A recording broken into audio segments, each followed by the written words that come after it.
I'll challenge anybody who tries to tell me that Brexit has been a success. I know. Brexit has been a success for the European Union. But it's not surprising, is it? Considering they are a larger market and they got a preferential trade deal, just not for the UK. Now, if Brexit is such a roaring success, why are key British food exports in such a steep decline? Now, we know inflation has not helped. The pandemic has not helped. No, and that's across the board, not just in the UK, it's also in the European Union. But what has the United Kingdom got? What every other country has not got. It's got Brexit red tape. Now, we've had industries that have been operating for decades without this red tape, and all of a sudden they've been landed in the shit that they have. So Brexit red tape is hitting small to medium enterprises and large businesses. Everything is becoming more expensive to export. Now, in an article that happened to be in The Grocer, now if you know The Grocer, it's an industry paper, and for groceries, such as food exports and what have you, and food and drink in general. Now, although the Food and Drinks Federation took a celebratory tone earlier last week, and because the figures looked quite good, they'd been up a little bit. Yeah, they were 12 billion and up from 11.5 billion. Okay, great. Yeah, until you look at the figures. Yeah, when you look a bit more closely through these figures, it's not such a cause for celebration. Now, while inflation has pushed up the values, that was the sale price, how much you're paying, the volumes are down, so less of it been bought.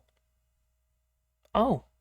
Now, beef and pork have suffered declines over 20% and whiskey is pretty much the same. Scotch whiskey, that is. No wonder Scotland wants to leave. That's one of their biggest exports. Billions is Scotch whiskey. So what's behind? Anyway, we've got this graph here, give you a little idea. And we look at the key ones here, such as whiskey. As you can see, in 2023, it was 2.7 billion, okay? And if we meant to look at the volume change, though, it's from 2022 to 2023, it's minus 19.7%, almost 20%. Yeah, a fifth less has been sold. Now, the value change is down by 2.7%. So if you think of the difference between the two, there's an increase. There's an increase in cost of production, and obviously for the consumer. Now, if we come down here, salmon is down 9.6%. Scotland, again, is going to be very unhappy.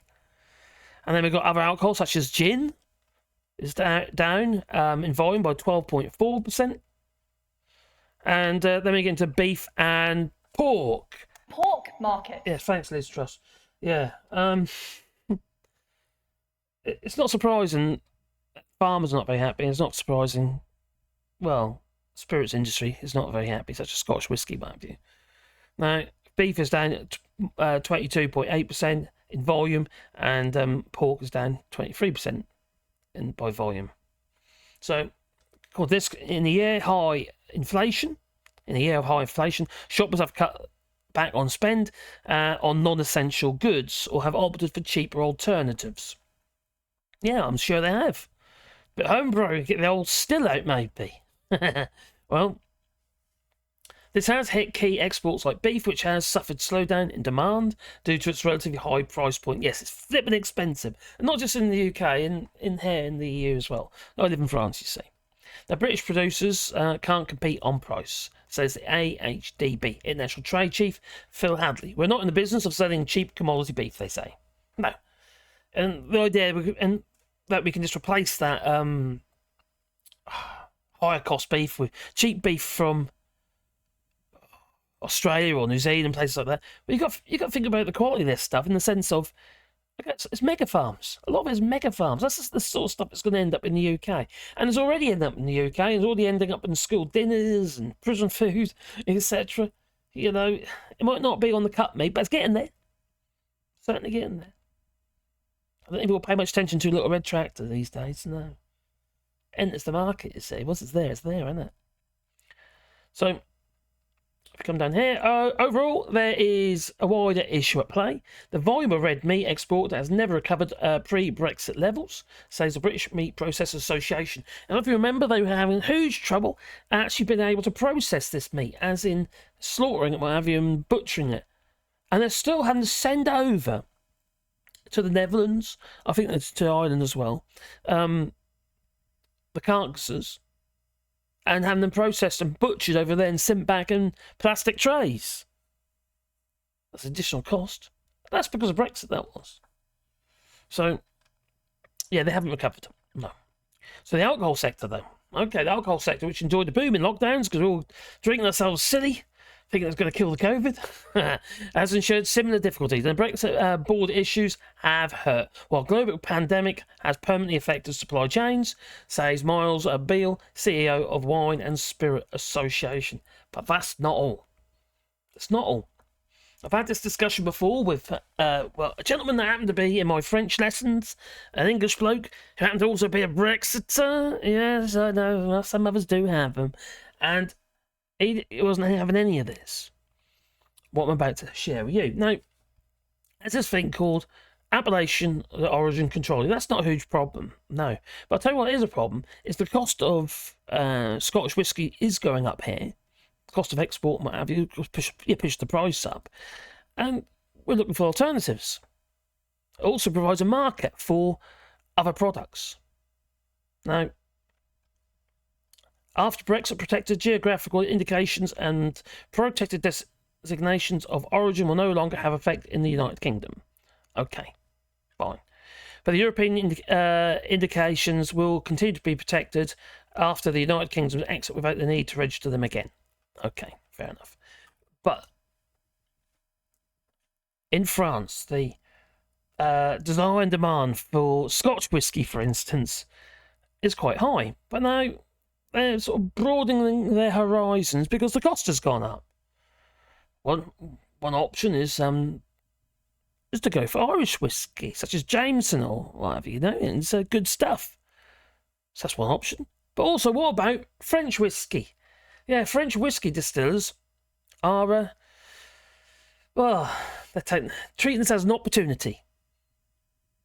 There's less Scotch whiskey here, so now there's more for us to be able to sell or to distill.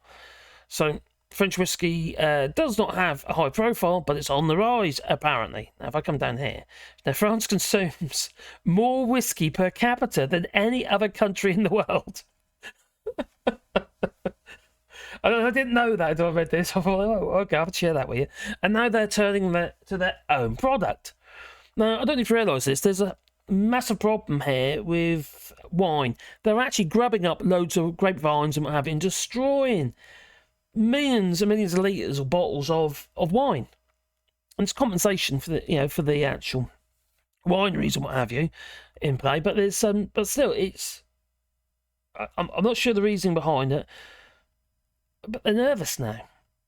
They go to all this trouble, on expense and what have you, and they end up having to destroy it. The demand isn't there, but it is for whiskey. So, so France consumes more whiskey per capita than any other country in the world. I love that. So now the majority of French whiskey production takes place in the country's northernmost region, Brittany, and its climate is perfect for farming of grain, much of which is actually exported to Scotland. My point here is that Scotland is currently in receipt of this grain, but the fact of the matter is we're going to need it all in France because we're making more whiskey. It's quite sad. This is just a consequence of Brexit, really. Hot summers, mild winters make for young whiskies, but the attention is paid to the quality from producers keen to make a modest mark on the world whiskey. Obviously, because Scotland has a massive market. I think it's 2.7 billion. It's crazy, man. And the rest of France is entering the fold. And the spirit artisanal in creation. So, like craft beers, you've got craft whiskies. Now, provincial in reputation and rich in heritage is, in short, wonderfully French. Ooh. So 25 plus distilleries at the moment, many of which are established fruit eau de vie distilleries, which have diversified into whisky production. Which French whiskies should I try? Well, Armoric Classic, Eddie Gold, and P&U Single Malt 7 years, whatever, I don't know. I haven't tried them, so I can't comment on that. So the French love of the whisky is rivaled by their love of cheese, with over 600 plus styles, and pairing French cheese with French whisky is ripe for exploitation. And did you know more Scotch whisky is sold in 1 month in France than cognac is in an entire year? Well, the point is, well, basically, France is looking to their own markets and not buying so much Scotch whisky, which obviously affects the Scotch market. You know, the export market in France, considering it's a massive, massive deal here. Yeah, they're obviously drunk all the time. It must be. Oh, that's a hell of a lot, isn't it, really? Now, this is another problem. Non-EU trade. So the situation in India reflects a challenging picture in the non-EU trade for the UK. The EU still accounts for the lion's share of exports of, now importing 6.9 billion of British goods in H1 sales to non-EU markets. Meanwhile, hovering around 5 billion, a 1.2% fall of last year. Now, the other thing is, you see, India is also hitting the Scottish export market regarding whisky, since they've imposed a 150% tariff onto Scottish whisky. Whether that gets negotiated in a trade deal, we're going to have to wait and see if we ever actually get one. Richie Sunak didn't manage to do it, did he? He ran a scarp, didn't he? That's what he did, duck and cover and all that. So, yeah, added barrier here for Scotch makers is that the import tariff imposed by India of 150%, which contributes to a 23% drop in overall exports to the country. Obviously. Who's going to pay 150% more? That's a lot, you know. And although there's a lot of very rich people in India, there's also a lot of very poor people in India. And if you tell me what you think, please leave it in the comments down below.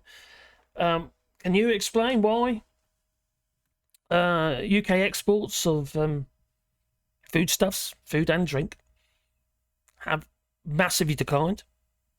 No, it's declined in value more than it has in volume, because it costs too much to produce and to export, to move about and stuff, to buy the raw ingredients. Yeah. You tell me. Please leave it in the comments down below. And please boot the old like button, because it helps the channel, you know. And if you want to support the channel, do it on Patreon or buy us a coffee. And the links are down below. We've also got memberships as well. And we go live every Sunday at 8:30 PM UK time. So, it's time for me to go. So say ta-ta, you know. So ta-ta.